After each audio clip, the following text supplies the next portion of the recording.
मतलबी लड़के से अपनी बेटी की शादी नहीं कर सकता।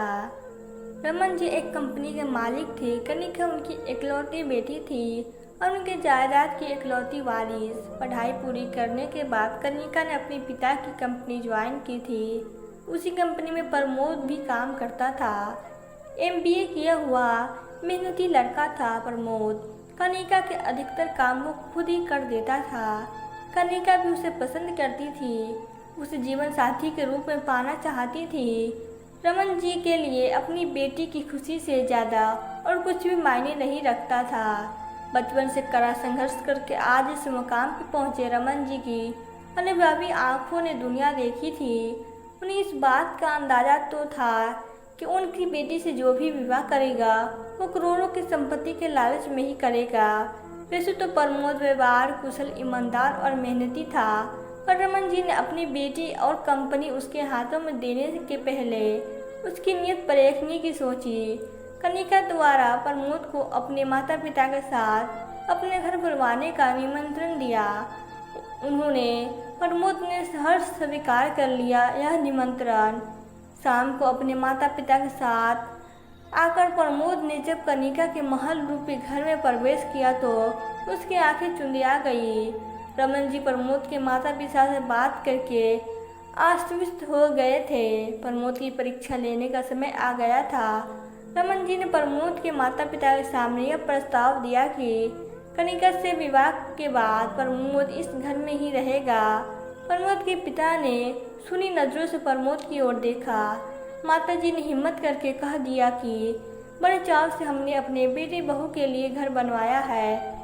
इस एक सपने के साथ ही हम जी रहे हैं कि कब प्रमोद की बहू घर आए। हमारे पास संपत्ति तो कुछ भी नहीं प्रमोद के लिए, अलावा घर पर हम उसे अपनी बेटी की तरह ही रखेंगे। घर जमाई हमारे परिवार में कभी कोई बेटा नहीं बना। प्रमोद को माँ की बात बिल्कुल भी पसंद नहीं आई। उनकी बात बीच में ही काट कर बोला, क्या माँ जान उसी सोच वाले बातें करती हो आप भी? इसमें घर जमाई वाली बात कहाँ से आ गई? इसी शहर में तो रहूँगा मैं, जब मन करे मिलने आ जाऊँगा। प्रमोद के पिता स्वाभिमानी थे। उन्होंने रमन जी से हाथ जोड़कर कहा, भाई साहब प्रमोद अब बड़ा हो गया है, अपना भला बुरा समझ सकता है। एक वचन मैं आपको देता हूँ कि आपके घर में रहने आने के बाद मुझसे या मेरी पत्नी से इसका कोई संबंध नहीं रहेगा। हम कभी आपको परेशान नहीं करें आएंगे। प्रमोद का मुंह सूख गया रहा था। कहीं रमन जी पिताजी की बात सुनकर शादी से मना न कर दे। पिताजी मुझे भी नहीं रहना आप लोगों से कोई संबंध, ना ही मुझे उस घर में कोई हिस्सा चाहिए और ना ही मैं आप लोगों के साथ रहना चाहता हूँ। प्रमोद ने आज्ञाकारी दामाद होने का परिचय देते हुए कहा। प्रमोद के पिता अपनी पत्नी के साथ उठकर चल दिए।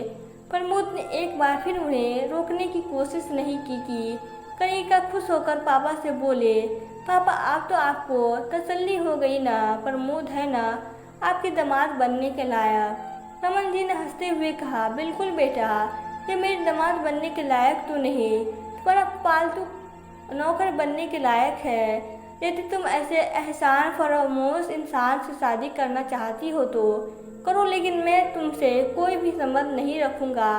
जिस इंसान के लिए अपने माता पिता से ज़्यादा उस जरूरी ससुराल का वैभव हो, जिसके लिए माँ की ममता से ज़्यादा पैसों की कनक प्यारी हो, वो इंसान एक अच्छा पति कभी नहीं बन सकता। मुझे अपनी बेटी के लिए एक समझदार इंसान चाहिए जो मेरी कंपनी के प्रति भी वफादार हो, जिसके अंदर लालच न हो। या तो अपने माता पिता का सगा न हो तो मेरा या तुम्हारा क्या होगा? मैं आज ही इसे काम से निकालता हूँ। तुम्हें अगर इससे शादी करनी है तो इसके साथ जाकर कहीं और काम ढूंढो। प्रमोद को काटो न खून नहीं। उसे लगा जैसे लक्ष्मी उसके हाथों से आते आते रुक गई।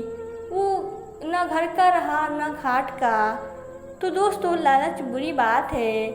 तो दोस्तों आपको यह कहानी कैसी लगी? अगर कहानी अच्छी लगी हो तो वीडियो को लाइक करें और प्लीज़ चैनल को सब्सक्राइब करें। Thank you.